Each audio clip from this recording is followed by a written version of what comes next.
এরপর ব্যান্ড বাজা বারাত নিয়ে গোটা গ্রাম ঘোরা হলো, গ্রুমকে নিয়ে ফিরে এসে কিছু রিচুয়ালস সেগুলো করছিল, আর ছোটো ভাই আর আমি মজা করছিলাম। তারপরে লোকেশন দেখতে গিয়ে এখানে একটা ফটো তুলতে বললো সবাই টাইমার লাগিয়ে, কিন্তু ওরা জানে না ভিডিও করছিলাম। যখন জানতে বললো তখন বলছে ইট দিয়ে ভেঙেই দেবো তোর ফোনটাকে। আমি বললাম না, ফটো তুলেছি, পরে দেখাচ্ছি। এবার আমরা যাচ্ছি গ্রুমের সিঙ্গেল শট নিতে কিছু।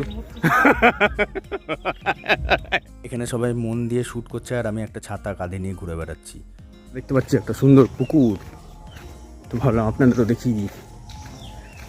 জয় হনুমান জ্ঞান গুণ সাগর। এই পুকুরের ড্রোন ভিউটাও আমি আপনাদের দেখাবো, আমার অলরেডি ক্যাপচার করা হয়ে গেছে। দারুণ সুন্দর জায়গাটা। ফাইনালি একটা ট্রেন আমরা এই ট্র্যাকে দেখতে পেলাম, দিয়ে অন্য লোকেশনের জন্য বেরিয়ে গেলাম। সামনে যাচ্ছে আমাদের মোটা ভাই। আরে গার্লফ্রেন্ডের সঙ্গে ধোকা দেবে কিছুদিন পর। এখনের জন্য এইটুকুই, আবার নেক্সট ভিডিওতে দেখা হবে আপনাদের সঙ্গে।